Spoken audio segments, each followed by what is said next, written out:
Hello and welcome back to my YouTube channel जिसका नाम है सुमित सर बीपीएससी टीचिंग। दोस्तों कल आपका 27 अप्रैल है और 27 अप्रैल का मतलब कल आपका SWD-IS फ्री कोचिंग का एंट्रेंस एग्ज़ाम है। तो एंट्रेंस एग्ज़ाम के लिए मैं अंतिम मॉक टेस्ट आपको दे रहा हूं जो कि आपके परीक्षा में काफ़ी सहयोग दे सकता है। ठीक है, इस मॉक टेस्ट में पूरे 100 प्रश्न आपके होंगे। जैसे कि आपका आयोग का पेपर होता है उसमें जो जो जो सब्जेक्ट होते हैं सारे सब्जेक्ट दोस्तों आपको यहाँ पर देखने को मिलेंगे। ठीक है, तो ये हमारे चैनल पर 7वां और अंतिम मॉक टेस्ट होने वाला है SWD कोचिंग के लिए। ठीक है, अगर आपने इससे पहले के मॉक टेस्ट ना लगाए हों तो दोस्तों चैनल पर जाइएगा और SWD 2025 करके एक मैंने वो बना रखी है, एक प्लेलिस्ट बना रखी है, उसी में आपको सारी SWD 2025 संबंधित सारी वीडियो मिल जाएंगी। तो चलिए शुरू करते हैं। पहला क्वेश्चन, केरल की शांत घाटी जिसको साइलेंट वैली कहते हैं संरक्षित है क्योंकि यह मिट्टी खनिजों से भरपूर है। गलत। कृषि प्रयोजनों के लिए भूमि के क्षेत्र का बड़े पैमाने पर उपयोग किया जाता है, ये भी गलत है।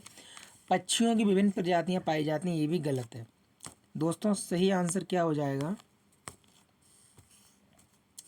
इसमें पौधों और जानवरों की बहुत ही दुर्लभ प्रजातियां पाई जाती हैं, बहुत ही दुर्लभ प्रजातियां पाई जाती हैं। ये केरल के पलक्कड़ जिला, दोस्तों कौन सा जिला? केरल का पलक्कड़ जिला। और मैं आपको बता दूं कि इसकी स्थापना जुलाई 2001 को दोस्तों केरल की साइलेंट वैली की स्थापना हुई थी। चलिए बढ़ते हैं आगे। एक वर्डी प्रकाश एक माध्यम से दूसरे माध्यम में प्रवेश करता है तो निम्नलिखित में से उसका कौन सा गुण नहीं बदलता? दोस्तों ये वाला क्वेश्चन विभिन्न एग्जाम में पूछा गया। आपको बता दूं, देखो तरंग दैर्घ्य भी बदल जाती है, वेग भी बदल जाता है, आयाम भी बदल जाता है, लेकिन दोस्तों आवृत्ति, उसकी आवृत्ति n स्मॉल n आवृत्ति एक ऐसा दोस्तों उसका गुण है किसका? प्रकाश का, कि जो नहीं बदलता है। आवृत्ति एक ऐसा गुण है दोस्तों प्रकाश का जो कि नहीं बदलता है। ठीक है, तो दोस्तों चलिए बढ़ते हम अगले प्रश्न की तरफ। और हाँ, ये प्रकाश का क्वेश्चन है तो यहाँ आप देख लीजिए प्रकाश की दोस्तों जो वेग होता है 3 × 10⁸ मीटर प्रति सेकंड होता है। निर्वात में दोस्तों इसकी चाल अधिकतम रहती है। चलिए, धातु निष्कर्षण में निम्नलिखित में से किसका उपयोग किया जाता है? धातु निष्कर्षण में निम्नलिखित में से किसका उपयोग दोस्तों किया जाता है? तो ये कोक का उपयोग किया जाता है। किसका दोस्तों? ये कोक का उपयोग किया जाता है, क्योंकि कोक में क्या हो जाता है, कोक के अंदर दोस्तों एक ऐसा गुण होता है दोस्तों, कोक जो होता है वो अपचायक के रूप में कार्बन का दोस्तों एक जो कार्बन आपको तो कार्बन का ठोस रूप होता है। आपको जो ये कोक है वो दोस्तों कार्बन का ठोस रूप होता है। सॉरी दोस्तों, और ये दोस्तों अपचायक के रूप में कार्य करता है। कोक जो है वो धातु निष्कर्षण की प्रक्रिया में अपचायक के रूप में कार्य करता है। ठीक है, चलिए संक्रमण तत्व क्या है? दोस्तों यह सभी तत्व अधातु नहीं दोस्तों, ये धातु होते हैं। ये क्या होते हैं? ये धातु होते हैं। तो पहला गलत। यह आवर्त सारणी के पी ब्लॉक दोस्तों पी ब्लॉक से नहीं, ये दोस्तों डी ब्लॉक से संबंधित होते हैं। इनके डी कक्षा का पूर्ण बड़े होते हैं, एकदम सही है। संक्रमण तत्व जो होते हैं वो दोस्तों सभी के सब धातु होते हैं, डी ब्लॉक से संबंधित होते हैं। और दोस्तों इनकी खास बात है कि इनके जो डी कक्षक होता है, डी दोस्तों उसकी कक्षा होती है वो अपूर्ण होती है, वो दोस्तों पूर्ण रूप से भरी नहीं होती है। चलिए, वेटिंग फॉर अ वीज़ा किसके द्वारा लिखी गई है? दोस्तों वेटिंग फॉर अ वीज़ा पहले तो आपको बता दूं, ऑप्शन नंबर ए देखो, जवाहरलाल नेहरू के द्वारा दोस्तों डिस्कवरी, ठीक है, डिस्कवरी ऑफ इंडिया दोस्तों जवाहरलाल नेहरू के द्वारा लिखी गई है। डॉक्टर भीमराव अंबेडकर जी के द्वारा ही लिखी गई है वेटिंग फॉर अ वीज़ा। ठीक है, इनके द्वारा दोस्तों एक समाज की स्थापना की गई थी जुलाई 1924 में। 20 जुलाई 1924 पूरी डेट लिख लो। 20 जुलाई 19 को इन्होंने बहिष्कृत मुंबई में की थी, बहिष्कृत हितकारी सभा की दोस्तों इन्होंने स्थापना की थी डॉक्टर भीमराव अम्बेडकर जी ने। और इनकी ही किताब का नाम है waiting for a visa. Waiting for a visa, ठीक है। इनके अलावा दोस्तों इंडिपेंडेंट लेबर पार्टी की भी स्थापना इन्होंने करी थी 1937 में, ठीक है, 1937 में इंडिपेंडेंट लेबर पार्टी की भी स्थापना उन्होंने 1937 में की थी। और दोस्तों इसी 1937 में, मतलब इसी पार्टी ने 1937 में जो दोस्तों आपके जो चुनाव हुए थे दोस्तों, इंडिपेंडेंट लेबर पार्टी ने ही 1937 के चुनाव में 13 सीटें भी जीती थी, ठीक है। ये दोस्तों बात आप याद रखना। और हाँ, ये मैं आपको बता दूं कि इन्होंने इंडिपेंडेंट जो लेबर पार्टी थी उसने उसकी स्थापना दोस्तों उसकी 35-36 में थी, लेकिन उसने 1937 के चुनाव में दोस्तों उसने 13 सीटें जीती थी, इतना आप याद रखना, ठीक है। तो वेटिंग फॉर अ वीज़ा किसकी किताब होगी? डॉक्टर भीमराव अम्बेडकर जी की किताब हो गई। राजेंद्र प्रसाद जी की दोस्तों किताब का नाम है मतलब India divided, India divided. Mahatma Gandhi ji की दोस्तों गीता बोध किताब हो गई आपकी, सत्य के साथ मेरे प्रयोग हो गया, ठीक है, माई एक्सपेरिमेंट विद ट्रुथ। तो दोस्तों ये आपकी किताब हो गई, किनकी? महात्मा गांधी जी की। तो वेटिंग फॉर अ वीज़ा किसके द्वारा लिखी गई है? डॉक्टर भीमराव अम्बेडकर जी के द्वारा लिखी गई है। चलिए, पटना में सैयद अहमद बरेलवी के नेतृत्व में बहावी आंदोलन शुरू हुआ था। बहावी इस्लाम की किस शाखा के अंदर? तो जो बहावी जो आंदोलन है वो दोस्तों इस्लाम की सुन्नी शाखा के अंतर्गत आता है। कौन सा? इस्लाम की सुन्नी शाखा के अंतर्गत आता है। चलिए, ब्लू बेबी सिंड्रोम से संबंधित सही तथ्य है। देखो दोस्तों, ब्लू बेबी सिंड्रोम क्या होता है? पानी में दोस्तों नाइट्रेट की अधिकता के कारण होता है। तो इसका ऑप्शन नंबर 2 एकदम सही हो गया। अब देखो, शिशु की त्वचा काली, देखो पूछ रहा शिशु की त्वचा काली है, तो एकदम एकदम ये दोस्तों गलत है। शिशु की त्वचा काली नहीं हो जाती, शिशु की त्वचा कैसी हो जाती? नीला। कैसी हो जाती? नीली। इसलिए दोस्तों इसको ब्लू बेबी कहते हैं। ब्लू बेबी यानी कि बेबी की त्वचा कैसी हो जाती है? नीली हो जाती है। रक्त में ऑक्सीजन की वृद्धि हो जाती है? नहीं दोस्तों, रक्त में ऑक्सीजन की कमी हो जाती है, तो ये भी गलत। रक्त में कार्बन की वृद्धि हो जाती है, ये भी गलत। तो इसका कौन सा सही है? नाइट्रेट की अधिकता एकदम सही आंसर हो जाएगा। चलिए, निम्नलिखित में से किस प्रकार का हेपेटाइटिस दूषित जल, भोजन इत्यादि से फैल सकता है? तो दोस्तों देखो, हेपेटाइटिस ए से, जो हेपेटाइटिस ए, पहले तो आपको बता दूं कि हेपेटाइटिस ए हो चाहे बी हो सी हो, ये इनसे दोस्तों आपका यकृत जो लीवर होता है, लीवर दोस्तों इससे प्रभावित होता है। आपको बता दूं जो हेपेटाइटिस ए है वो दोस्तों आपकी दूषित जल इत्यादि वगैरह से, दूषित खाना, दूषित जल से फैल सकता है, हेपेटाइटिस ए है। और लेकिन और दोस्तों हेपेटाइटिस ए थोड़ा आम हेपेटाइटिस है। हेपेटाइटिस के ABC 3 प्रकार में सबसे सबसे कम प्रभाव दिखाने वाला हेपेटाइटिस ए है। अगर किसी व्यक्ति को हेपेटाइटिस बी और सी हो जाता है तो दोस्तों ये किसी भी तरीके से फैल सकता है अन्य व्यक्तियों को, ठीक है। अगर अगर हेपेटाइटिस बी या सी के द्वारा ग्रसित किसी व्यक्ति के द्वारा यूज की गई रेजर, तौलिया या उसका जूठा इत्यादि खा लेने से दोस्तों ये बीमारी फैल सकती है। तो बी और सी ज़्यादा घातक है, ठीक है। चलिए, भारत का एकमात्र उद्योग जो आत्मनिर्भर एवं मूल श्रृंखला में पूर्ण है, और वो दोस्तों वह है आपके वस्त्र उद्योग। वह आपके है वस्त्र उद्योग। देखो दोस्तों, जो सबसे सफल जो वस्त्र की जो सबसे सफल जो फैक्ट्री लगी थी वो लगी थी 1854 में। कहाँ पे लगी थी? मुंबई में। हालांकि फैक्ट्री तो इससे पहले भी दोस्तों लगी थी कलकत्ता में। कहाँ पर? कलकत्ता में 1818 में, लेकिन ये मान्य नहीं करी जाती क्योंकि दोस्तों ये फ्लॉप हो गई थी। और जो सबसे सबसे पहली जो सबसे सफल फैक्ट्री मानी जाती है वो 1854 में मानी जाती मुंबई में। 1854 में मानी जाती मुंबई में, ठीक है, लॉर्ड डलहौजी के समय, हड़प नीति। रामसर सम्मेलन किसके संरक्षण से जुड़ा है? दोस्तों रामसर सम्मेलन आपके आर्द्र भूमि के संरक्षण से जुड़ा है। रामसर एक स्थान है ईरान शहर में। कहाँ दोस्तों? ईरान शहर में। और जो ये कन्वेंशन हुआ था वो दोस्तों 2 फरवरी को हुआ था। 2 फरवरी 1971 को दोस्तों ये हुआ था। इसीलिए 2 फरवरी को आर्द्र भूमि दिवस भी मनाते हैं। 2 फरवरी को आर्द्र भूमि दिवस भी मनाते हैं, ठीक है। अब दोस्तों मैं कहूँ कि ये सम्मेलन तो 1971 में हुआ, लेकिन ये संधि लागू कब हुई विश्व पे? तो दोस्तों विश्व पे ये लागू हुई कब? 1975 में। विश्व में दोस्तों ये लागू हुई 1975 में। महात्मा गांधी जी ने चौरी चौरा घटना की वजह से असहयोग आंदोलन कब वापस लिया? देखो दोस्तों, असहयोग आंदोलन जो था वो चला तो था 1 अगस्त 1920 को, ठीक है, लेकिन ये एक घटना हो गई थी 5 फरवरी 1922 को दोस्तों एक घटना हुई थी जिसको कहते हैं चौरी चौरा कांड। कौन सी? चौरी चौरा घटना। उसी चौरी चौरा घटना के फलस्वरूप गांधी जी ने कहा अब, क्योंकि गांधी जी थे अहिंसावादी, और चौरी चौरा घटना में क्या था कि दोस्तों जो आंदोलनकारी थे उन्होंने एक यानी कि ब्रिटिश अधिकारियों के एक दोस्तों थाने में आग लगा दी, जहाँ 22-23 कर्मी मर गए। तो वो हो गई अहिंसा, वो आपकी हो गई हिंसा। तो गांधी जी इसके विरोध में थे। तो गांधी जी ने फिर इसी दिन, जिस दिन ये घटना हुई उसकी एक सप्ताह बाद यानी 12 तारीख को, 12 फरवरी को दोस्तों बारदोली में एक बैठक बुलाई, और दोस्तों उस बैठक में बोल दिया सार्वजनिक रूप से कि हम चौरी चौरा घटना की वजह से असहयोग आंदोलन को वापस लेते हैं। तो 12 फरवरी 1922, तो 12 फरवरी 1922 को दोस्तों चौरी चौरा की वजह से असहयोग आंदोलन को वापस ले लिया गया। ठीक है।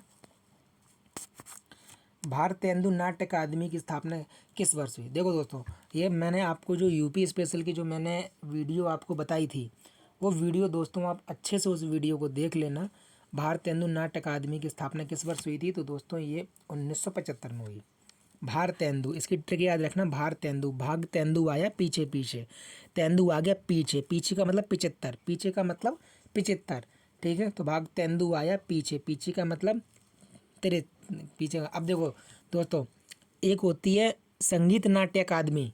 कौन सी? संगीत नाट्य अकादमी। पिछली बार आपसे यही पूछी थी, पिछली बार SWD में यही पूछी थी, संगीत नाट्य अकादमी की स्थापना किस वर्ष हुई? तो दोस्तों संगीत का मतलब गाएंगे, नाट्य का मतलब नाचेंगे। गाएंगे नाचेंगे तेरे साथ, तेरे साथ, तेरे साथ, 63 मतलब 1963, 1963। नाचेंगे गाएंगे तेरे साथ, तेरे साथ मतलब 63। तो ऐसे याद दोस्तों रखना। पिछली बार संगीत नाट्य अकादमी पूछी थी, इस बार क्या पता भारतेंदु नाट्य अकादमी पूछ ले। ठीक है। तो आपको इसको याद रखना है। भारत में राष्ट्रीय वन नीति किस वर्ष लागू की गई? देखो दोस्तों, भारतीय में राष्ट्रीय वन नीति 1952 में लागू की गई थी, और इसके अनुसार कहा गया था कि 33% क्षेत्र पर वन क्षेत्र होना अनिवार्य है। ठीक है। 33% क्षेत्र पर वन क्षेत्र अनिवार्य होना। तो दोस्तों अगर पूछ ले कि भारत में सबसे ज़्यादा किस राज्य में वन क्षेत्र है, तो वो आपकी हो जाएगा MP मतलब मध्य प्रदेश, और सबसे कम पूछ ले तो हिमाचल प्रदेश, सबसे कम पूछ ले तो हिमाचल प्रदेश। तो दोस्तों ये दोनों की दोनों चीज़ें आपको याद रखना है कि सबसे ज़्यादा मध्य प्रदेश, सबसे कम हिमाचल प्रदेश। चलिए क्वेश्चन नंबर 14 की तरफ दोस्तों हम लोग बढ़ते हैं। निम्नलिखित में से कौन सा कथन सही है? 2011 की जनगणना के अनुसार सिक्किम की जनसंख्या 6.11 लाख है। एकदम सही है दोस्तों ये कथन, इसमें कोई भी बुराई नहीं है। दूसरा देखो, क्षेत्रफल की दृष्टि से उत्तर प्रदेश भारत का सबसे बड़ा राज्य नहीं दोस्तों, सबसे बड़ा राज्य कौन सा है? राजस्थान, राजस्थान। ठीक है।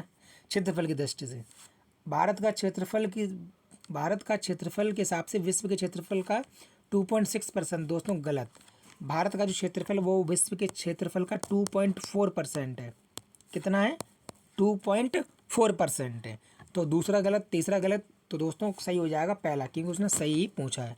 2011 की जनगणना के अनुसार सिक्किम की जनसंख्या 6.11 लाख है। देखो दोस्तों, जनसंख्या के हिसाब से सबसे छोटा राज्य सिक्किम है, क्षेत्रफल के हिसाब से सबसे छोटा राज्य गोवा है। ठीक है। क्षेत्रफल के हिसाब से सबसे बड़ा राज्य कौन सा है? राजस्थान। और जनसंख्या के हिसाब से सबसे बड़ा राज्य कौन सा है? हमारा UP। ठीक है। चलिए, निम्नलिखित में से कौन सी भूमध्य सागर से भारत के उत्तर पश्चिमी भाग की ओर चलती है? तो दोस्तों ये आपको जो पश्चिमी विक्षोभ, भूमध्य सागर से कौन आता है? पश्चिमी विक्षोभ, जो कि दिसंबर, जनवरी, फरवरी में दोस्तों ये उत्तर भारत में वर्षा कराता है। जो बूंदाबांदी, जो तेज तड़ित झंझा जो होती है वो दोस्तों पश्चिमी विक्षोभ के कारण ही होती है। और जो पश्चिम विक्षोभ जो आपके मानसून होता है, वो मानसून कहाँ से लेता है? भूमध्य सागर से लेता है। अब दोस्तों थोड़ी स्पीड बढ़ाते हैं, कल आपका पेपर है, थोड़ा जल्दी जल्दी चलते हैं।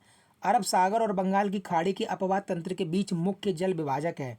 अरब सागर और बंगाली, देखो दोस्तों ये कह रहा है, जैसे मान लो ये दोस्तों,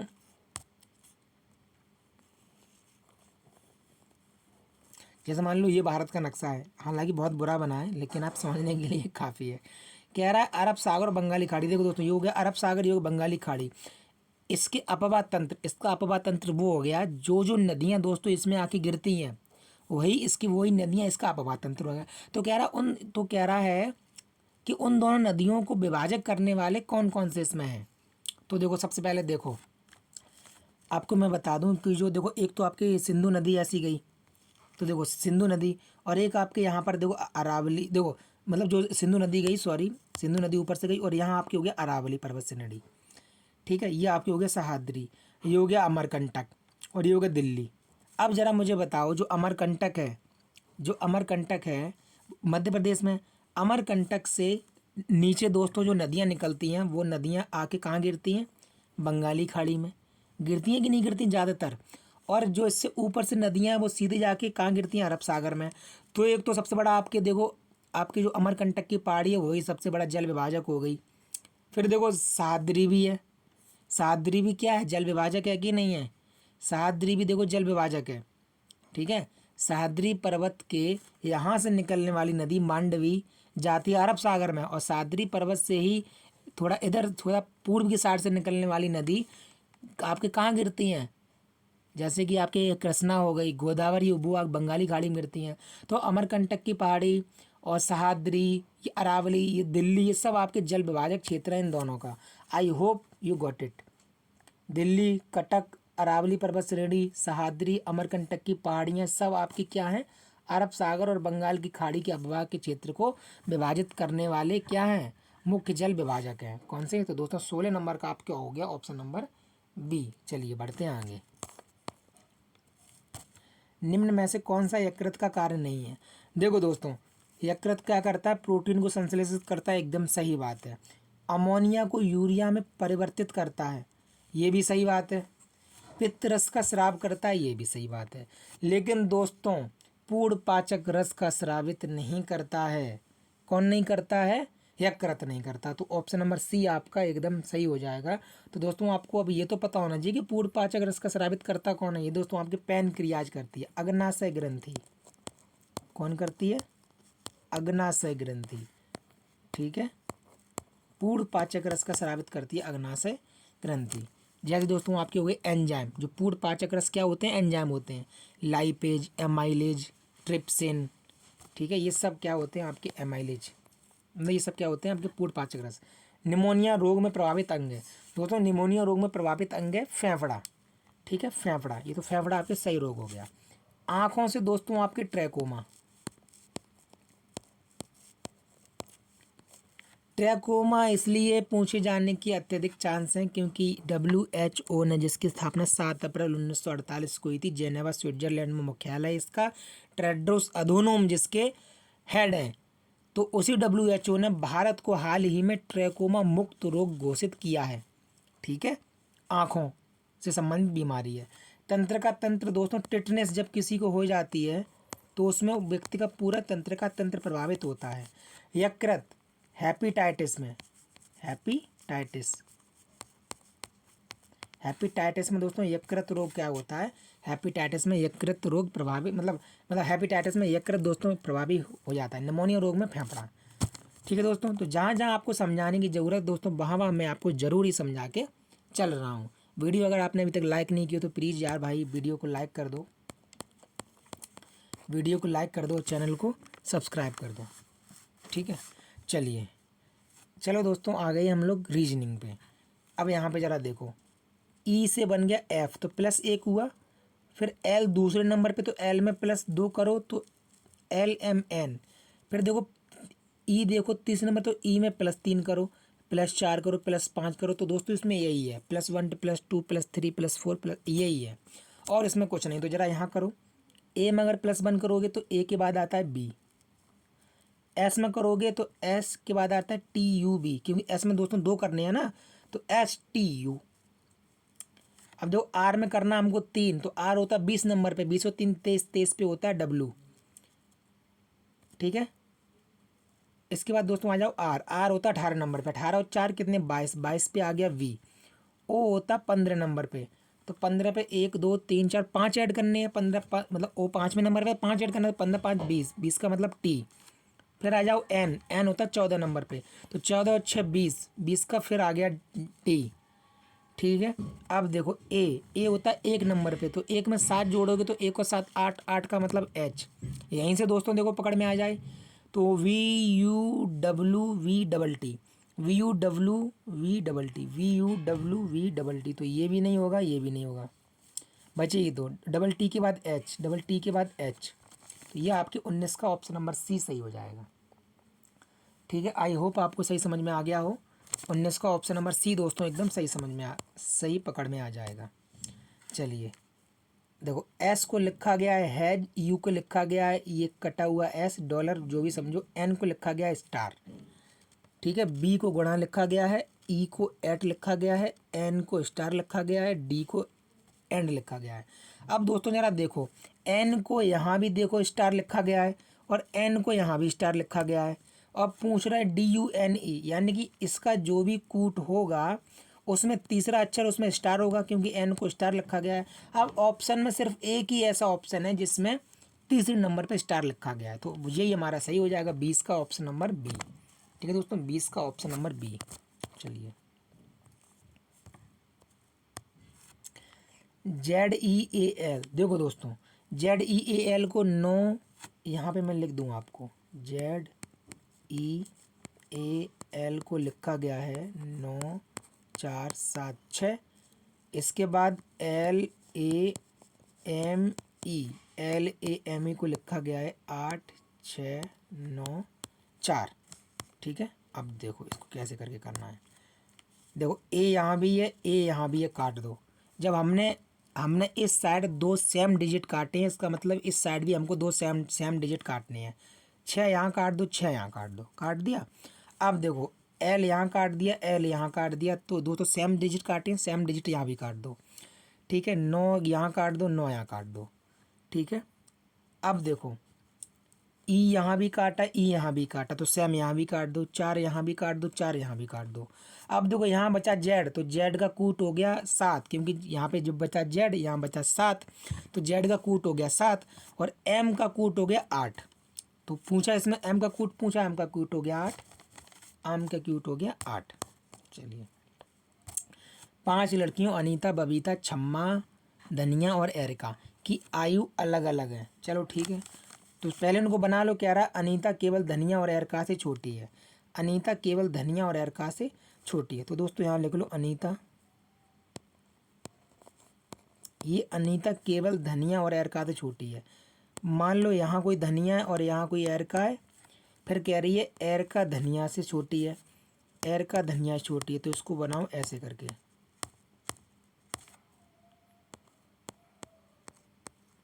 अब देखो अनीता केवल धनिया और एरिका से छोटी है, तो देखो अनीता केवल धनिया और एरिका से छोटी है और एरिका धनिया छोटी है, तो ये देखो एरिका ये धनिया से छोटी है। चलो ठीक है, छम्मा सबसे छोटी है। तो दोस्तों कुल 5 लोग हैं, 1 2 3 4 5, तो सबसे छोटा ये सबसे नीचे वाला ये होगी छम्मा।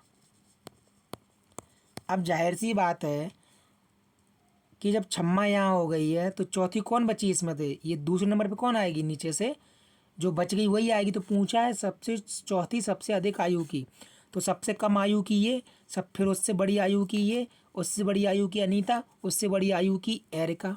तो इसमें सही ऑप्शन आपकी हो जाएगा एरिका, सही ऑप्शन हो जाएगा एरिका, क्योंकि सबसे चौथी अधिक आयु की पूछ रहा है। तो दोस्तों हम सबसे नीचे से चलेंगे, तो सबसे छोटी छम्मा, फिर उससे बड़ी हो जाएगी बबीता, उससे बड़ी अनीता, उससे बड़ी एरिका। ठीक है, और सबसे बड़ी दोस्तों धनिया। तो चौथी पूछा तो हो गया एरिका। देखो दोस्तों अगर हम 8 का गुणा इसमें करेंगे तो बहुत आंसर आ जाएगा, और जबकि हमको चाहिए 0, तो इसका मतलब हमको इस दूसरे गुणा को ही हमको बदलना है। अब देखो पहले ऑप्शन में गुणा है, नहीं है, तो इसको काट दो। दूसरे ऑप्शन में गुणा है, नहीं है। अब देखो इसमें भी गुणा है, इसमें भी गुणा, तो हम इनको ही फॉलो करेंगे। चलो करो, सबसे पहले ऑप्शन सी को करो। तो यहाँ लगा लो भाग और यहाँ लगा लो गुणा। तो 8 का जब भाग लगाओगे 1498 में, तो कितनी बार जाएगा, 8 एकम 8 बचे 6, 69 हो गए। तो 8 छिंग नहीं, अरे 8 छिंग कहाँ कर रहे हैं, 8 एकम 8 बचे 6, 69 हो गए, 8 8 64, 8 8 64 बचे कितने 5, 56 हो गए, 8 7 56 1 87 और प्लस 13। अब ये 5 का गुणा जब 40 में होगा, मतलब -40 में, तो 4 5 20 माइनस का 200 हो जाएगा, और 187 प्लस 13 कितने हो गए 200 और माइनस 200। तो दोस्तों 200 कट के आ गया 0, तो यही हमारा ऑप्शन नंबर सी हमारा सही आंसर हो जाएगा। मांसपेशियों में थकान के लिए जिम्मेदार है लैक्टिक अम्ल। ठीक है, लैक्टिक अम्ल दोस्तों दूध में भी पाया जाता है। सिट्रिक अम्ल नींबू में पाया जाता है जिसका पीएच मान लगभग 2.2 से 2.4 होता है। ऑक्जेलिक अम्ल टमाटर में पाया जाता है। टमाटर के दाने, कच्चा टमाटर खाने से टमाटर के दाने क्या बनाते हैं, किडनी स्टोन भी बना देते हैं। ब्यूटेरिक अम्ल दोस्तों आपके दुर्गंध युक्त मक्खन में पाया जाता है। चलिए, भारत शासन अधिनियम 1935 को गुलामी दास्ता का अधिकार पत्र, ये तो कहा ही था, साथ में ये भी कहा था कि ये इंजन रहित गाड़ी है, इसमें ब्रेक तो अनेक हैं लेकिन इंजन एक भी नहीं। तो ये दोनों के दोनों कथन थे जवाहरलाल नेहरू के। दोस्तों ये दोनों के दोनों कथन थे जवाहरलाल नेहरू के। दोस्तों एक सेकंड रुकिएगा।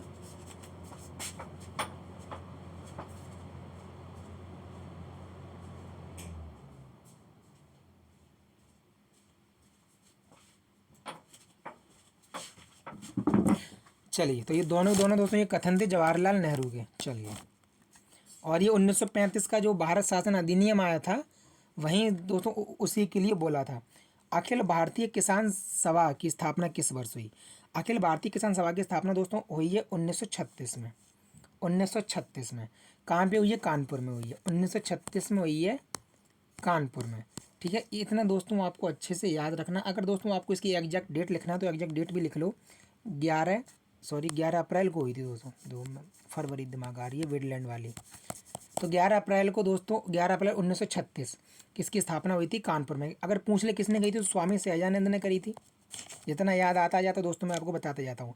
स्वामी सहजानंद सरस्वती ने की थी। और दोस्तों मुझे याद आ गया, स्वामी सहजानंद की एक किताब है, एक दोस्तों किताब नहीं सॉरी एक बुक है, मतलब एक इनकी बुक है मतलब हुंकार।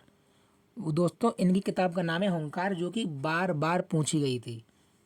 अब दोस्तों मुझे इतना नहीं याद आ रहा कि वो किताब थी कि पत्रिका थी, लेकिन हुंकार अगर करके पूछे तो समझ लेना स्वामी सहजानंद सरस्वती की थी। शायद वो दोस्तों मैगजीन थी आपकी। ठीक है, केंद्रीय गिलास एवं सिरेमिक अनुसंधान केंद्र कहाँ अवस्थित है? ये दोस्तों खुर्जा में अवस्थित है। कहाँ अवस्थित है? खुर्जा में। राजकीय संग्रहालय लखनऊ की स्थापना किस वर्ष हुई? राजकीय संग्रहालय लखनऊ की स्थापना किस वर्ष हुई? ये दोस्तों आपकी हुई है 1863 में। ठीक है, और दोस्तों ये सबसे प्राचीनतम यूपी का सबसे प्राचीनतम संग्रहालय भी है। ठीक है, यूपी का सबसे प्राचीनतम संग्रहालय, स्थापना इसकी 1863 में हुई है। फरवरी 2025 में किस राज्य में पहला ग्रीन बजट प्रस्तुत किया गया? देखो दोस्तों, जो हरित जो मतलब आपकी जो हरियाली हरित मतलब आपके जो पर्यावरण के लिए जो बजट में ज़्यादा वो दिया हो बजट, मतलब जो बजट आपके पर्यावरण के जो उद्देश्य हैं उनकी पूर्ति करे, ऐसा बजट दोस्तों पहला ऐसा बजट कहलाता है ग्रीन बजट। और ये ग्रीन बजट हाल ही में पहली बार राजस्थान सरकार ने पेश किया है। राजस्थान सरकार ने अपनी विधानसभा में पेश किया। तो दोस्तों 29 का ऑप्शन नंबर बी एकदम सही हो जाएगा। चलिए दोस्तों बढ़ते हैं क्वेश्चन नंबर 30 की तरफ। देखो, WHO 7 अप्रैल 1948 जेनेवा स्विट्जरलैंड में इसका मुख्यालय है। 7 अप्रैल 1948 स्थापना हुई है। जेनेवा स्विट्जरलैंड में मुख्यालय है। ये दोस्तों क्या कर रहा है कि ये विश्व स्वास्थ्य संगठन है, और इससे हाल ही में इससे अमेरिका बाहर हुआ था अभी कुछ टाइम पहले ही। अब दोस्तों हाल ही में से अर्जेंटीना भी इससे बाहर हो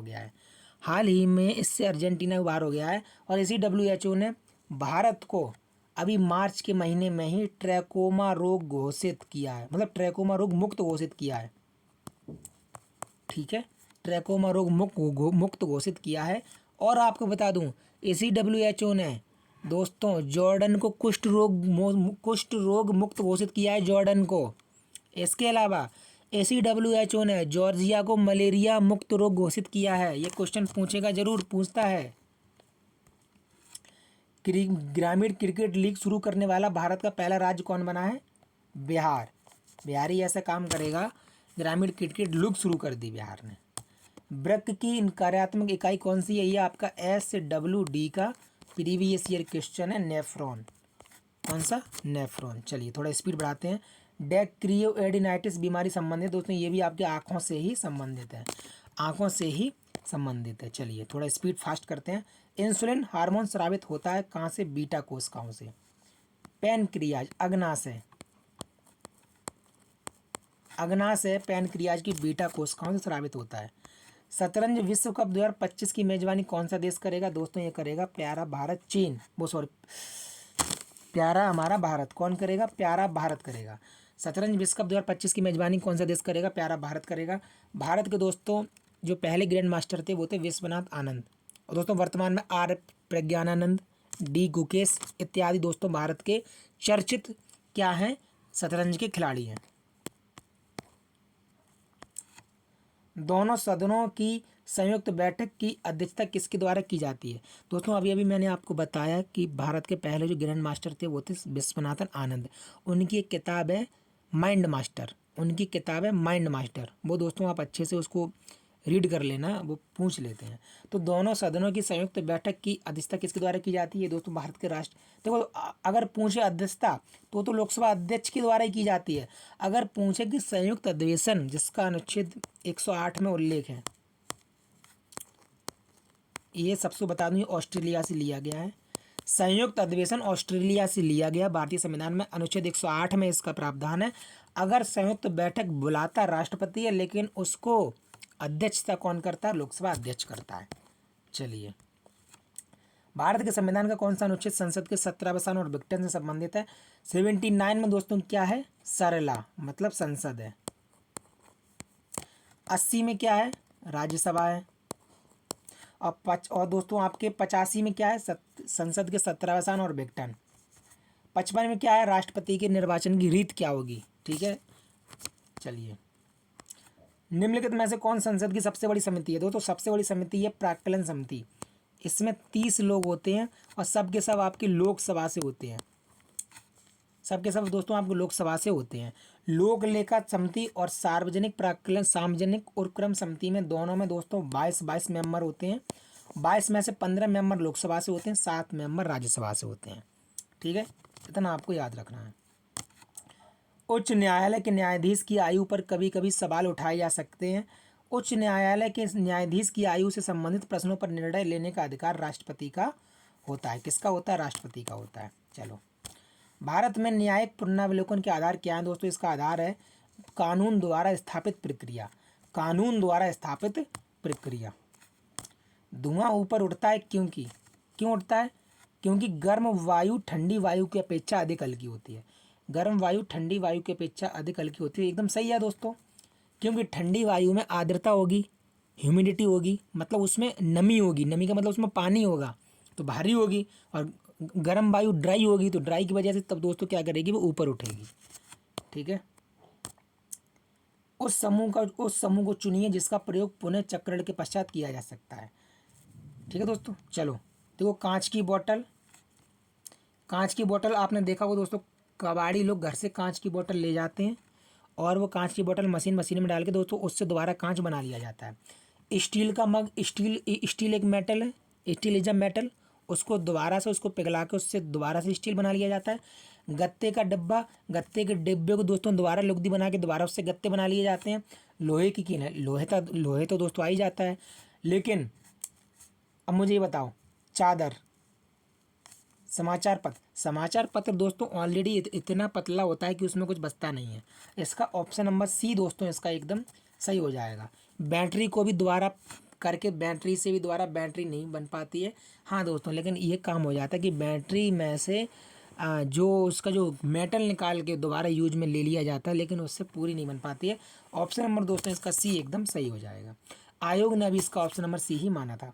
कांसा जिसको कहते हैं ब्रॉन्ज, आपको ओलंपिक में 3 मेडल मिलते हैं। कौन कौन से? गोल्ड, सिल्वर और ब्रॉन्ज। तो उसी ब्रॉन्ज की बात हो रहा है। तो ये दोस्तों ब्रॉन्ज आपका तांबा और टिन को मिलाकर बनता है। ब्रॉन्ज बनता है तांबा और टिन को मिलाकर। कॉपर और जिंक को मिलाकर बनती है क्या? पिताजी, पीतल, तांबा, जिंक। तो कॉपर और जिंक को मिलाकर क्या बनता है? पीतल। क्या बनता है? पीतल। चलिए, एक पोषण स्तर से दूसरे तक स्थानांतरण के लिए 10% जो ऊर्जा होती है, तो जो 10% ऊर्जा का नियम है वो दोस्तों कितने दिया? लिंडेमान ने दिया। किसने दिया? एक वैज्ञानिक, एक यानी पर्यावरणविद है लिंडेमान। उन्होंने ऊर्जा का 10% का नियम दिया।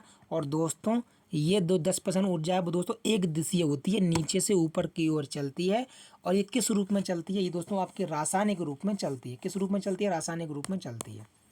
चलो, निम्नलिखित में से कौन सी वायु में अधिकतम मात्रा में पाई जाती है? दोस्तों सबको पता है नाइट्रोजन लगभग 78%, कार्बन डाइऑक्साइड 0.003%, ठीक है, ऑक्सीजन 21%। दोस्तों ये जो आपके कार्बन डाइऑक्साइड है ये 0.03 है, ठीक है, 0.03 है, ठीक है, ये याद रखना। नाइट्रोजन 78% और आपके 21% क्या है? ऑक्सीजन है। निम्न में से कौन सी एक मिश्र धातु नहीं है? निम्न में से कौन सी एक मिश्र धातु नहीं है? तो देखो, कांसा अभी अभी मैंने बताया, ठीक है, तांबा और टिन अभी अभी देखो बताया मैंने, तांबा और टिन, तांबा और टिन मिला के बनता है कांसा, ठीक है, कांसा। इस्पात, इस्पात में दोस्तों आपके लोहा और कार्बन, तब बनता है इस्पात। नाइक्रोम, निकेल और Cr मतलब क्रोमियम। लेकिन कॉपर दोस्तों मिश्र धातु नहीं है, कॉपर मिश्र धातु नहीं है, मुक्त अवस्था में पाया जाता है। एक एक अभाज्य संख्या नहीं है। अब बताओ, एक एक अभाज्य संख्या नहीं है, एकदम सही बात है। अभाज्य संख्या का कहाँ से शुरू होती हैं? 2, 3, 5, 7, 11, 13, ठीक है, ये हो गई सम अभाज्य संख्याएं। और अभाज्य संख्या 3 से, लेकिन एक अभाज्य संख्या नहीं होती है। तो एकदम सही बात है, एक एक भाज्य संख्या नहीं है भाई, एक एक भाज्य संख्या भी नहीं होती है, क्योंकि एक में किसी का भी भाग नहीं जाएगा। तो ये दोनों के दोनों कथन सत्य हैं, यानी ए और बी दोनों सत्य हैं। जब x में 20% की वृद्धि होती है तो ये y के बराबर होता है। अगर मान लो x है 100 तो y कितना होगा? कह रहा है 20% की वृद्धि होती तो y के बराबर होता है, तो y हो जाएगा 120। सी और दो तो z कितना होगा? कह रहा है जब y में 50% की कमी होती है, y है 120। अब 120 में 50% की कमी का मतलब 60% की कमी करनी पड़ेगी आधे की। तो 120 में से 60 घटाओगे तो बचेंगे 60, यानी z हो गया 60। पूछ क्या रहा है? पूछ क्या रहा है? एक्स का कितना प्रतिशत जेड के बराबर है? अब 100 का 60, अब 100 का 60 भाई साहब 60% तो होगा, इसमें क्या करना था? कुछ नहीं, 100 का 60% होगा। चलो 60% आंसर हो गया। 33 मीटर कपड़ा बेचने पर किसी व्यक्ति को 11 मीटर कपड़े का विक्रय मूल्य प्राप्त होता है, लाभ प्रतिशत ज्ञात कीजिए। जरा मुझे बताइए, 33 मीटर दोस्तों अगर वो कपड़ा बेचता है और 11 का लाभ प्राप्त होता है, तो 11 का लाभ प्राप्त होता है। अगर 11 का लाभ प्राप्त हो गया तो दोस्तों उसका जो क्रय मूल्य हो गया, क्रय मूल्य कितना बचा? 22 रुपया। क्रय मूल्य तो उसका 22 ही बचा। अब दोस्तों 22 रुपये पे उसको 11 फायदा हो गया, 22 रुपये पे उसको उसको 11 फायदा हो रहा है। तो परसेंटेज निकाल लो, 100 का गुणा कर दो, तो 11 दूनी 22 और 2 से काट दो इसको 50 बार, कितना आ गया? 50%। ऑप्शन नंबर 49 का ऑप्शन नंबर ए 50%, ठीक है। देखो 33 पर 11 लाभ हो रहा है, अब 11 लाभ हो गया तो 11 लाभ उसको कितने पे हुआ? 22 पे। भाई क्रय मूल्य तो 22 ही होगा। अब यानी 22 रुपये पे 11 फायदा हो गया, तो यानी आधा फायदा हुआ, आधे का मतलब 100 का आधा 50%। चलिए दोस्तों बढ़ते हैं अगले प्रश्न की तरफ। 18 और 24 दोनों से विभाज्य सबसे छोटी संख्या के अंकों के योग का वर्ग ज्ञात कीजिए। अब जरा बताओ, 18 और 24 दोनों से विभाज्य यानी दोनों का एलसीएम ले लो, तो 18 चौका 72, 24 तीय 72, एलसीएम आ गया 72। कह रहा है इन दोनों संख्याओं के योग, तो प्लस कर दो 7 और 2 9, और योग का कह रहा वर्ग यानी 9 का वर्ग 81, तो 81 इसका सही आंसर आ गया। भारतीय हथकरघा तकनीकी संस्थान उत्तर प्रदेश के किस जिले में स्थित है? ये दोस्तों आपके वाराणसी में स्थित है। ये कहाँ पर स्थित है? ये दोस्तों आपको पता होना चाहिए, आपके वाराणसी में स्थित है। इसकी स्थापना भी अगर लिख लो, पूछ ले तो, अगर 1956। वैसे दोस्तों ये मैंने आपको उसमें यूपी स्पेशल वाली वीडियो में ये दोस्तों मैंने आपको अच्छे से बताया 1956। चलिए 52 नंबर पे आइए। यूरेनियम उत्तर प्रदेश के किस जिले में पाया जा सकता है? ये उत्तर प्रदेश के ललितपुर जिले में पाया जाता है। यूरेनियम उत्तर प्रदेश के ललितपुर जिले में पाया जा सकता है। और दोस्तों ये ऐसा लटका है और ये चारों तरफ ये दोस्तों आपका मध्य प्रदेश, यानी कि ये जैसे कि त्रिपुरा 3 तरफ से बंगाल से घुरा है ना, बांग्लादेश से, इसी प्रकार से त्रिपुरा, इसी प्रकार से आपका जो ललितपुर है वो 3 तरीके से मध्य प्रदेश से घिरा है। पटना युवक संघ की, ये दोस्तों आपके मतलब का क्वेश्चन नहीं है, यूपी स्पेशल का क्वेश्चन छोड़ो, मतलब बिहार स्पेशल का छोड़ो। प्राकृतिक वर्ण यानी कि नेचुरल सिलेक्शन, नेचुरल सिलेक्शन चलता नहीं है, नेचुरल सिलेक्शन, आपने नेचुरल सिलेक्शन का नियम सुना होगा, वो चार्ल्स डार्विन के द्वारा दिया गया था। प्राकृतिक वर्ण द्वारा प्रजातियों की उत्पत्ति का सिद्धांत किसके द्वारा दिया गया था दोस्तों, ये चार्ल्स डार्विन के द्वारा गया था। और चार्ल्स डार्विन की दोस्तों एक किताब है, पूछी जाती है, on the origin of species, on the origin of species, on the origin of species, ये किताब है चार्ल्स डार्विन की। और ये किताब इन्होंने कब की थी, 1859 में, 1859 में दोस्तों ये किताब इन्होंने अपने लॉन्च की थी। ठीक है, किस गैस का उपयोग गैस वेल्डिंग के लिए किया जाता है, गैस वेल्डिंग के लिए दोस्तों एसिटिलीन का उपयोग किया जाता है। किसका, एसिटिलीन गैस का उपयोग गैस वेल्डिंग के लिए किया जाता है। हाइड्रोजन हाइड्रोजन दोस्तों सबसे हल्का वो माना जाता है तत्व, हीलियम सबसे हल्की गैस है, इसलिए दोस्तों, इसलिए ये वायु से भी हल्की दोस्तों गैस है हीलियम, इसीलिए इसको वायुयान के टायरों में इसको भरा जाता है। ठीक है, गोबर गैस का सबसे प्रमुख घटक मीथेन है, CH4। कई बार पूछा गया चूने का पानी किसकी वजह से दूधिया हो जाता है दोस्तों, कार्बन डाइऑक्साइड की वजह से दूधिया हो जाता है। प्रकाश रासायनिक धुंध स्मोक में सदैव होता है दोस्तों, स्मोक में सदैव क्या होता है, फास्फोरस होता है कि ओजोन होता है कि दोस्तों आपके मीथेन होता है, कार्बन डाइऑक्साइड होता है। दोस्तों स्मोक जिसको धुंध भी कहते हैं उसमें हमेशा आपकी ओजोन उपस्थित रहेगा।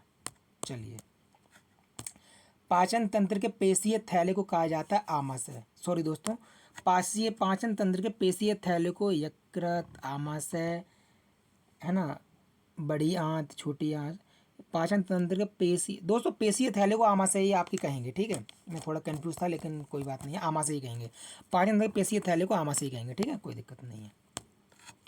पूना पैक्ट का उद्देश्य क्या था, पूना पैक्ट का उद्देश्य दोस्तों था दलित वर्ग का राजनीतिक प्रतिनिधित्व, दलित वर्ग का राजनीतिक प्रतिनिधित्व।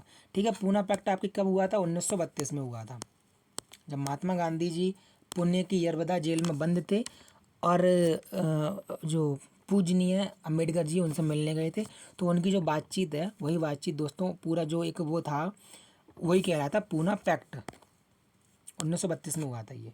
उत्तर प्रदेश का कौन सा जिला 4 राज्यों के साथ सीमा बनाता है दोस्तों, आपके सोनभद्र हो गया, छत्तीसगढ़, झारखंड, बिहार, MP। ठीक है, इन 4 राज्यों के साथ सीमा बनाता है सोनभद्र। सोनभद्र में दोस्तों सबसे अधिक क्या है, वन क्षेत्र, प्रतिशतता के आधार पर देखा जाए सोनभद्र में सबसे अधिक दोस्तों वन क्षेत्र है, और सोनभद्र में ही सबसे अधिक जनजातियां भी पाई जाती हैं। देखो दोस्तों, हिमालयन यू नामक जो पौधा है वो कैंसर रोधी दवा, कौन सी, कैंसर की दवा दोस्तों, इसकी छाल और इसके तने से कैंसर रोधी दवा निकलती है। कौन सी दोस्तों दवा निकलती है, कैंसर रोधी दवा निकलती है। और दोस्तों पारंपरिक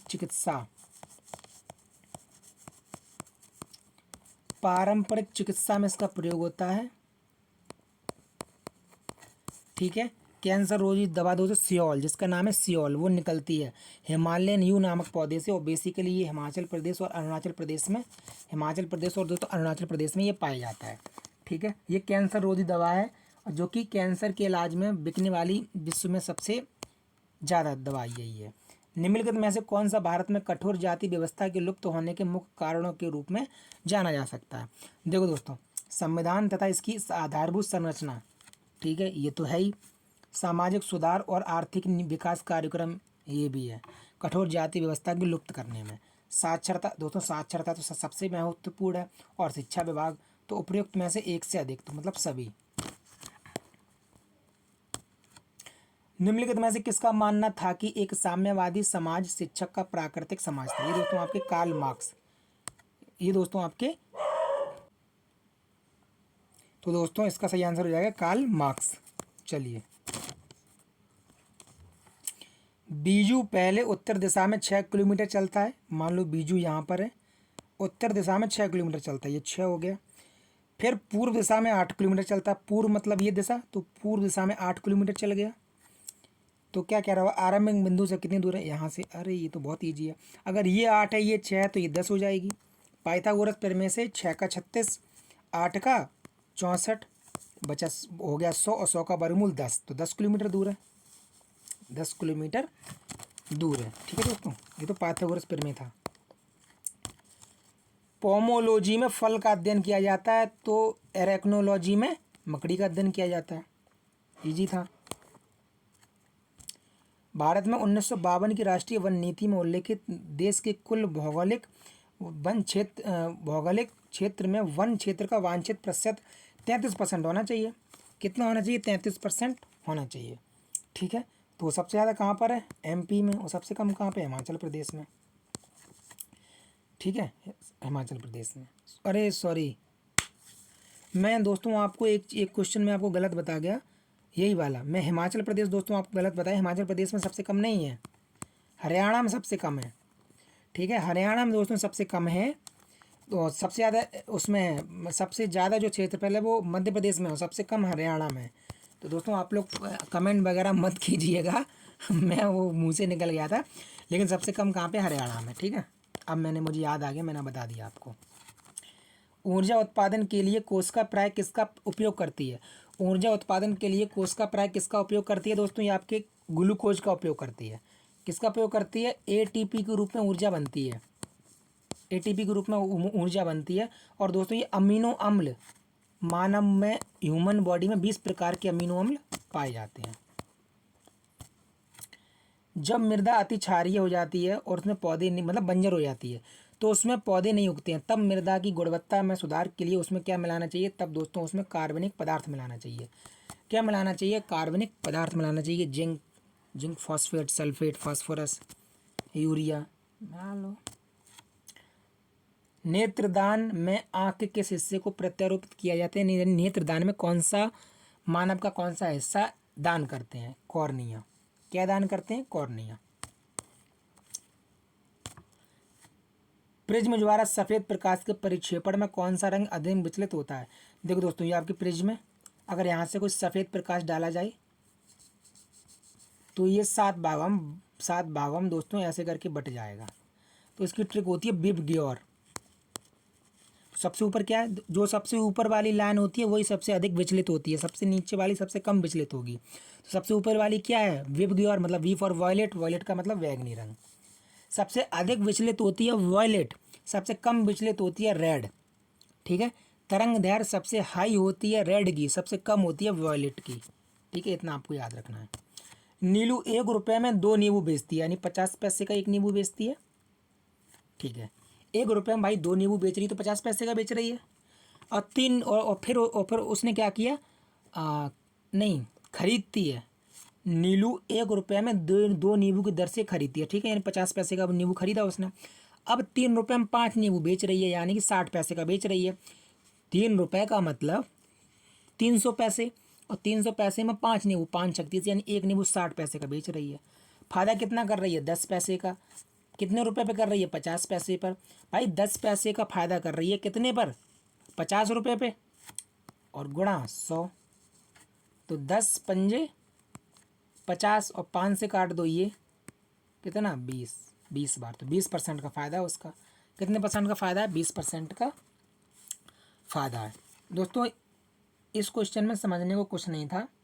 ठीक है, आप लोग इसका देख लीजिएगा, कुछ था नहीं इसमें समझने को। ये क्वेश्चन पूछा गया है, पीसीएस में भी पूछा गया है दोस्तों, और विभिन्न एग्जाम में पूछा गया। मेगस्थनीज ने अपनी पुस्तक इंडिका में भारतीय समाज के कितने भागों में बांटा है? भारतीय समाज को दोस्तों उसने कुल 7 भागों में बांटा है। ठीक है, मेगस्थनी की किताब है इंडिका, कई बार पूछी गई है।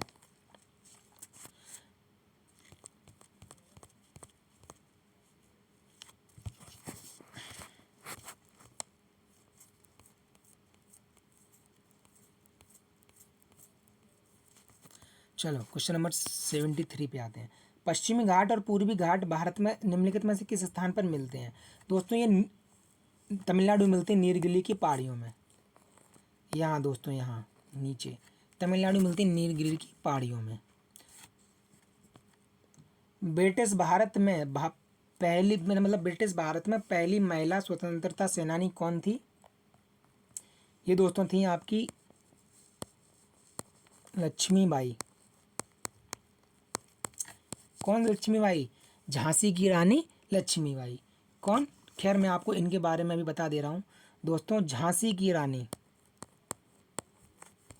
लक्ष्मीबाई, इसका सही आंसर हो जाएगा झांसी की रानी लक्ष्मीबाई। विजय लक्ष्मी पंडित कौन थी?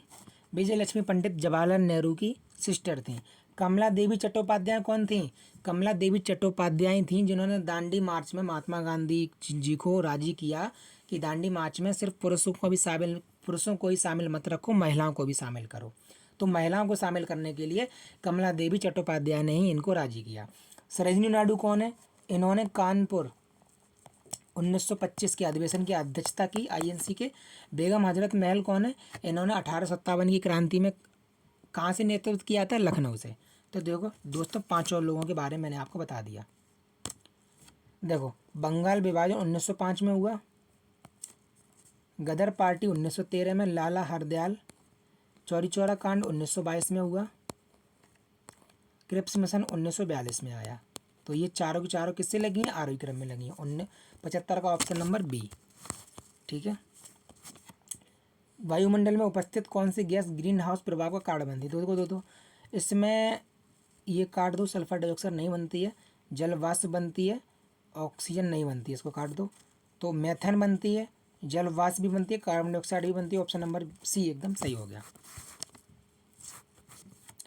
कैल्शियम हाइपोक्लोराइड को क्या कहते हैं? ब्लीचिंग पाउडर कहते हैं। कैल्शियम हाइपोक्लोराइड को क्या कहते हैं? ब्लीचिंग पाउडर कहते हैं। ठीक है, इसमें तो कुछ था ही नहीं। 1.5 एम्पियर यानी आई बराबर 1.5 और धारा 10 ओम। ओम होता है प्रतिरोध, तो आर बराबर 10 ओम। ठीक है, फिर क्या कह रहा है? 1 मिनट की टी टाइम बराबर 1 मिनट यानी 60 सेकंड। तो लगा दो फॉर्मूला, एच स्क्वायर बराबर नहीं, एच बराबर होता है, एच स्क्वायर क्यों होता है दोस्तों? एच बराबर आई स्क्वायर आर टी। अब वो आई कितना? 1.5। तो 1.5 का क्या करोगे? वर्ग करोगे तो 15 का वर्ग होता है 225 यानी 2.25 हो जाएगा भाई। 1.5 का वर्ग 2.25 और गुणा आर कितना है? 10 गुणा टी कितना है? 60। अब देखो एक जीरो ये, एक जीरो ये, इन दोनों जीरो को गुणा जब 225 में होगा तो ये पॉइंट हट जाएगा। कितना आ जाएगा? 225 और गुणा 6 एकम 6। अब 225 का 6 में गुणा करोगे कितना आएगा? 1350 वाट। 1350 वाट ऊर्जा। 1 मिनट में 1350 वाट ऊर्जा दोस्तों खत्म हो जाएगी। वे पौधे जिनमें बीज होते हैं लेकिन फल नहीं होते हैं, मतलब बीज तो होते हैं लेकिन फल नहीं होते हैं, ऐसे पौधे कहलाते हैं एंजियोस्पर्म। दोस्तों ऐसे पौधे क्या कहलाते हैं? एंजियोस्पर्म। ठीक है। अच्छा ये बताओ, एंजियोस्पर्म हो गया। अब इसके बाद जरा मुझे देखो कि ये बताओ जिम्नोस्पर्म इसमें क्या होता है दोस्तों? जिम्नोस्पर्म। अरे दोस्तों मुझे लगता है मैंने आपको गलत बता दिया। रुको जरा क्वेश्चन फिर से पढ़ो।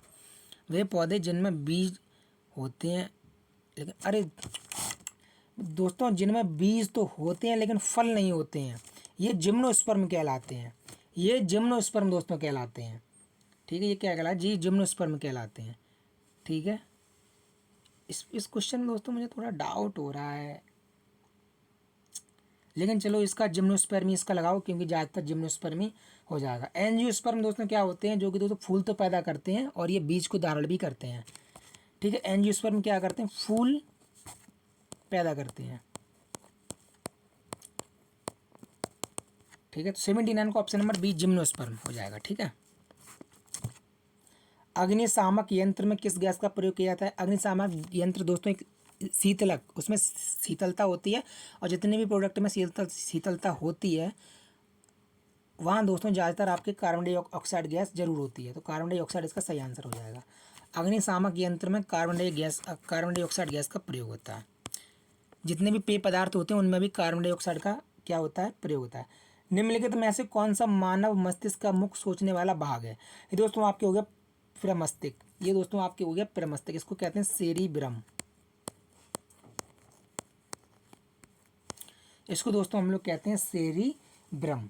देखो ये दोस्तों मस्तिष्क का सबसे बड़ा हिस्सा होता है। सोचना हो, समझना हो या किसी चीज़ को सीखना हो दोस्तों, वो मस्तिष्क के अंदर ही आता है।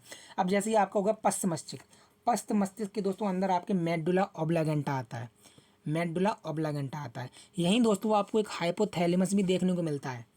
हाइपोथैलेमस, वो हाइपोथैलेमस आपके पूरे शरीर के ताप को नियंत्रित करता है।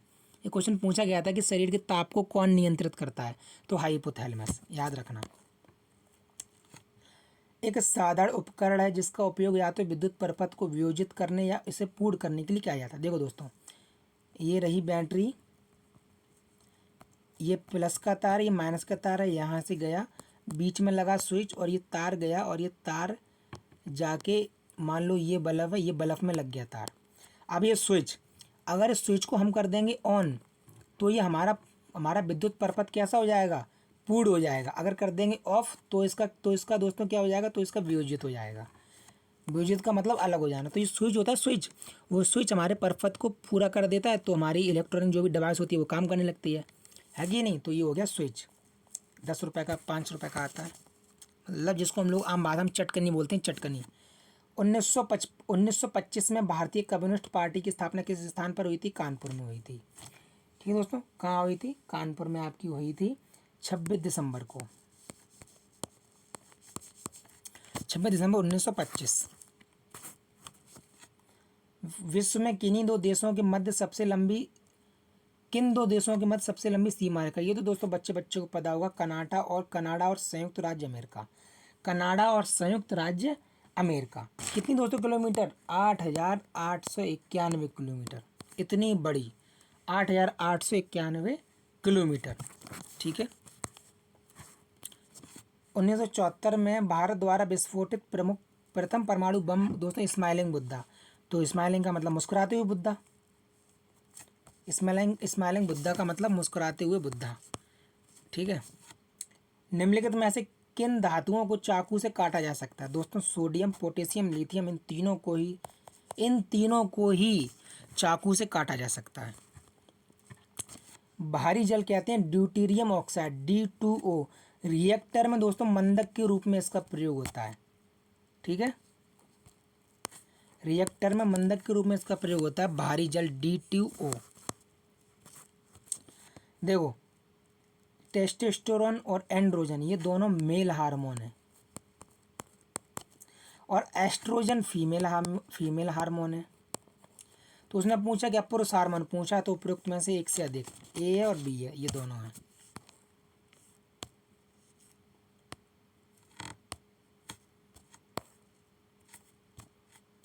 निम्नलिखित में से सही कथन चुनिए।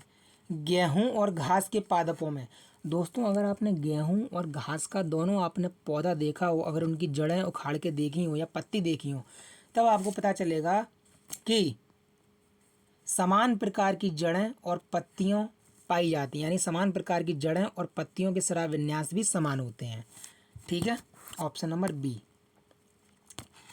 पटना पक्षी अभ्यारण्य कहाँ स्थित है, पटना पक्षी अभ्यारण्य दोस्तों बिहार की राजधानी पटना में पहुँच मत जाना। पटना पक्षी अभ्यारण्य कहाँ पर है, एटा में है। पटना पक्षी अभ्यारण्य दोस्तों कहाँ पर है, एटा में है। मैनपुरी में दोस्तों आपके समान पक्षी विहार है। इसके अलावा मैनपुरी में आपकी सौज झील भी है, मैनपुरी में सौज झील भी है। ठीक है, इसके अलावा रायबरेली में दोस्तों आपके आ जाओ समस पक्षी अभ्यारण्य रायबरेली में है। ठीक है, एटा में आपको पता है बब्बर शेर की इटावा लॉयन सफारी। पूर्ण स्वराज की घोषणा किस भारतीय राष्ट्रीय कांग्रेस के अध्यक्ष में, ये तो बच्चों को पता है, कई बार पूछा गया। 1929 के लाहौर अधिवेशन में अध्यक्षता इसकी की थी जवाहरलाल नेहरू ने इनकी अध्यक्षता की थी 1929 की लाहौर की। ठीक है, 1929 की लाहौर की। इसमें ये देखो 1907 में सूरत का विभाजन हुआ था। 1931 में मूल अधिकारों की मांग की गई कराची में। अध्यक्षता किसने करी थी, सरदार वल्लभ भाई पटेल ने।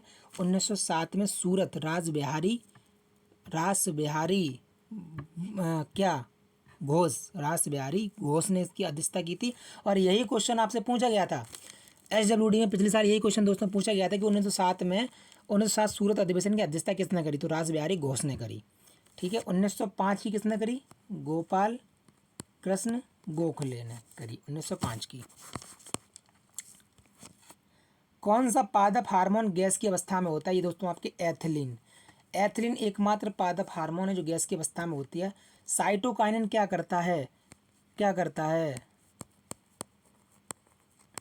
कोशिका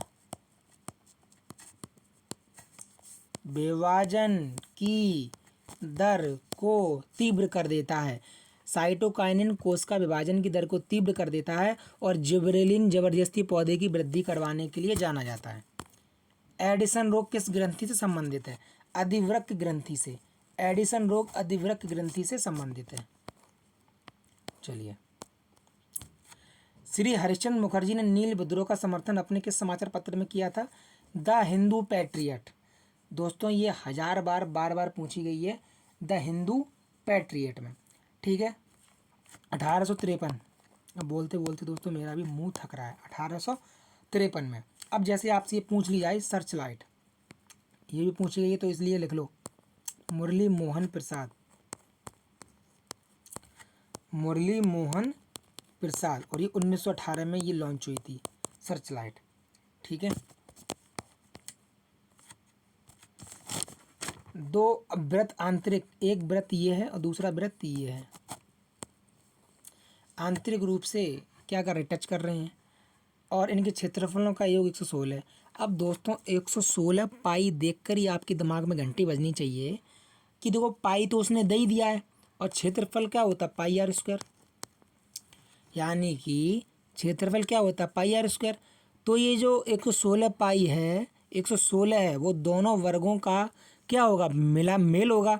तो ऐसी कौन सी दो संख्या हो सकती हैं जिनके वर्गों का योग 116 हो, तो जाहिर सी बात है कौन सी दो संख्या होंगी, 10 और 4। क्योंकि 10 का कितना होगा 100 और 4 का कितना होगा 16, तभी तो इन दोनों को मिला के 116 होगा। और देखो कह रहा है इनके बीच की दूरी 6, तो देखो 10 और 4 के बीच की दूरी भी 6 होगी। कितनी होगी, 6 होगी। तो ऑप्शन नंबर बी एकदम आपका सही हो गया। एक बल्लेबाज 120 रन बनाए जिसमें 3 चौके और 8 छक्के शामिल है। तो 3 चौके 3 चौक 12 रन और 8 छक्के 48 रन। कुल वो 60 रन बनाया, किससे, 60 रन किससे बनाया, बाउंड्री से। और कह रहा विकेटों के बीच दौड़कर बनाए गए रन से उसके कुल स्कोर का प्रतिशत है।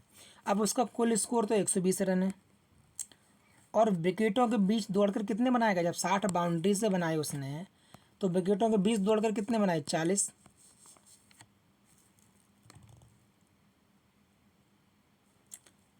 क्या कह रहा है, एक बल्लेबाज ने 120 रन बनाए जिनमें 3 चौके, 3 चौका 12 और 8 छक्के, तो 8 छः 48, तो 4 1 5 1 6 60। और अरे अगर 60 रन बाउंड्री से बनाया, मैं भी तभी गलत आंसर आ रहा है।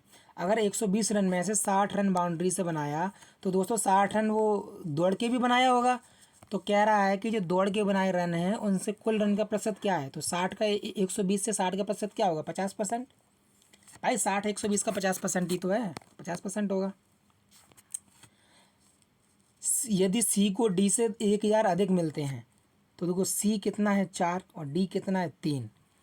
तो सी को डी से 1000 अधिक मिलते हैं, तो 4 और 3 के रेशियो में 1 यूनिट का अंतर है। तो 1 यूनिट की वैल्यू वो दे रखा है 1000 रुपया। तो कह रहा है बी का हिस्सा कितना है, तो बी कितनी यूनिट है, 2। तो जब 1 यूनिट की वैल्यू 1000 है, तो 2 यूनिट की वैल्यू कितनी होगी, 2000 होगी। ठीक है, कितनी होगी दोस्तों, 2000 होगी। तो 97 का ऑप्शन नंबर सी। एक तेज ट्रेन 600 किमी की यात्रा के लिए धीमी ट्रेन से 3 घंटे समय से कम समय लेती है। देखो दोस्तों अगर आप फॉर्मूले में घुस जाओगे ना, तो फॉर्मूला देखते रहोगे, क्वेश्चन देख के यार ऐसे ही किया करो। देखो 10 किलोमीटर घंटा कम है, यानी दोनों की गति में 10 किलोमीटर का अंतर है। तो यहाँ भी 50 या 10 है, इसका मतलब 10 का अंतर है। यहाँ भी 30 40 10 का अंतर है। यहाँ भी 40 30 10 का अंतर है। अंतर है कि नहीं है, अब अंतर है तो इसका मतलब ये तीनों में से कोई ऑप्शन हो सकता है। लगाओ इसमें पहला ऑप्शन। अगर मान लो 600 किलोमीटर की दूरी है, कोई आदमी 50 की हिसाब से तय करेगा तो 12 पंजे 60, 12 घंटे लेगा। 40 के हिसाब से तय करेगा तो 15 चौका 60, 15 घंटे लेगा।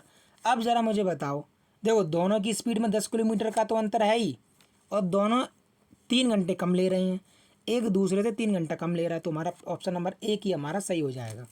ये आपको समझाने के लिए मैंने बताया, मैंने तो ये ऑप्शन देख के ही सवाल कर दिया था। ठीक है, ऐसे सवाल दोस्तों ऑप्शन देख के ही हो जाते हैं, मुश्किल से 15 सेकंड में। ये भी ऑप्शन से करो। 5 बल्ले और 18 गेंद का मूल 6500 रुपये।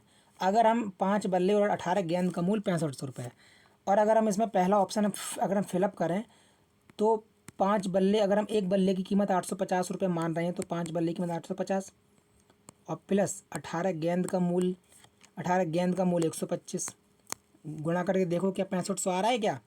मैं इसको आपको दोनों तरीके बताऊंगा। तो 5 अट्ठे 40, 5 पंजे 25, करीब दोस्तों 4250, और प्लस 18 पंजा 90, 18 दूनी 36, 36 9 45 की 5, यहाँ से 4, 18 कम 18 4 22। इनको जरा जोड़ो तो 4 और 2 6, और 250 और 250 500, तो 6500, यानी 65। तीनों ऑप्शन नंबर एक दोस्तों एकदम सही आ गया। ठीक है, एक तो आपको तरीका ये हो गया, मुश्किल से दोस्तों 30 सेकंड लगे होंगे। अब दूसरा तरीका, एक्स मान लो तो 5x प्लस 18y बराबर 6500, और 2x प्लस 20y बराबर 4200। अब यहाँ पर आपको इसमें गुणा करना है। अब यहाँ दोस्तों गुणा करना है कितने का, 2 का, और यहाँ गुणा करना है कितने का, 5 का। तब ये दोनों ये 10x हो जाएंगे, फिर दोस्तों ये कटेंगे, फिर वहाँ से y की वैल्यू आएगी, फिर y की वैल्यू दूसरे समीकरण में रखो, फिर x की वैल्यू आएगी। ठीक है, उससे अच्छा तो ये कर लो यार, 20-25 सेकंड में आ जाएगा। तो दोस्तों आज की वीडियो का ये अंतिम सवाल है। अगर आपने वीडियो को लाइक नहीं की हो तो प्लीज़ यार भाई वीडियो को लाइक कर दो, चैनल को सब्सक्राइब कर दो। ठीक है, तो चलो इसको करो। 2500 रुपये की राशि पर 3 वर्ष बाद 12% प्रतिवर्ष की दर से, देखो दोस्तों 3 वर्ष का चक्रवृद्धि ब्याज का फॉर्मूला होता है 3:3:1, 3:3:1। तो देखो 2500 का अगर हम 12% के हिसाब से निकालेंगे तो देखो यहाँ कर लो 25,000 गुणा 12/100। यह समझाने के लिए आपको बता रहा हूँ, मैं तो ऐसे ही कर दूंगा। तो देखो 250 का अगर 12 में गुणा करेंगे तो दोस्तों कितना आएगा, 300। वो 250 का अगर 12 में गुणा करेंगे कितना आएगा, 3000, और 3000 का 3 राशियों में गुणा करेंगे तो कितना आएगा, 9000। ठीक है, तो देखो कितना आएगा, 9000। तो देखो पहली जो साल का ब्याज आया वो कितना आया, 3000 आया था। अब 3000 पे दोस्तों फिर से हम 12% निकालेंगे, तो 12% निकालेंगे तो 12/100 से 2 जीरो कट जाएंगे, तो 12×3=36, 12×3=36, तो कितना आ जाएगा, 360। तो 360 का फिर से दोस्तों 3 में गुणा करेंगे तो कितना आ जाएगा, 1000। कितना आ जाएगा, 360 का 3 में गुणा करें, 3×3=9, 8 3×3=9, और 8×3=24,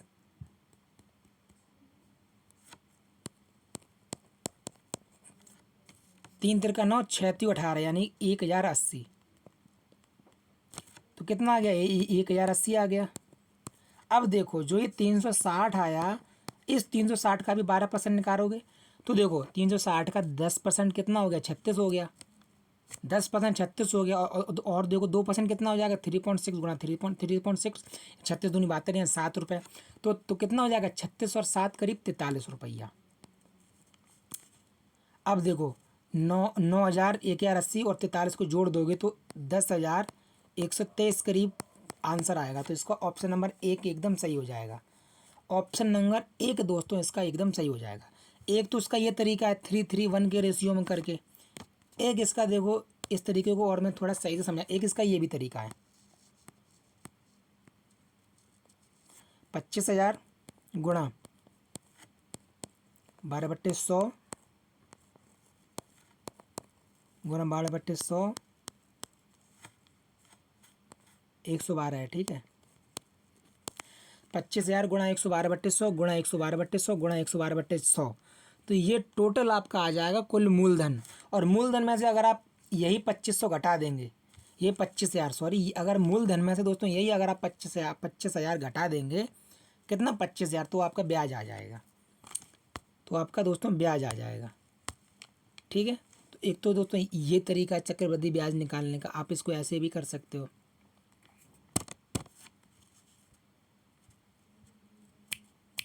ठीक है, चलिए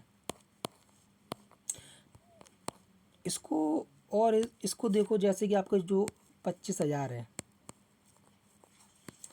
25,000 का दोस्तों पहले साल का ब्याज कितना होगा, 9,000 रुपये। पहले साल के ब्याज कितना होगा, 3,000 रुपये। अभी अभी निकाल के बताया। पहले साल का ब्याज दोस्तों अगर 3,000 रुपये होगा तो जाहिर सी बात है कि दूसरे साल का ब्याज 3,000 तो होगा ही, और प्लस ये 3,000 पे भी ब्याज लगेगा। तो कितने ब्याज लगेगा, 360 रुपया। अब तीसरे साल में ये तो होगा ही, 3,000 प्लस 360 तो होगा ही। अब 3,000 प्लस 360 पे भी ब्याज लगेगा। तो जब 3,000 पे ब्याज लगेगा तो जब दोस्तों जब आपका, ये जीरो हटाओ इसको, जब 3,000 ब्याज लगेगा तो लगेगा 360 रुपया, और 60 पे ब्याज लगेगा तो लगेगा 63, लगभग 43 रुपया। इन सबको जोड़ दोगे तो आंसर इतना आ जाएगा, 10,123। तो दोस्तों मिलते हैं आपसे अगली वीडियो में। ठीक है, आपसे पेपर कल जाने से पहले मैं शाम को आपके लिए एक वीडियो और लाऊंगा, जिसमें दोस्तों मैं आपको बताऊंगा कि आप किस तरीके से आपको कल का पेपर सॉल्व करना है। तो चलिए दोस्तों मिलते हैं अगली वीडियो में। अपना ख्याल रखें और अपनी पढ़ाई अच्छे से करते रहिएगा। होपलेस मत होना कल के पेपर में। मेरी होप दोस्तों आप लोगों के साथ हैं। चैनल अगर आपने सब्सक्राइब नहीं किया तो सब्सक्राइब कर देना, वीडियो को लाइक भी कर देना। मिलते हैं अगली वीडियो में। जय भीम, जय भारत।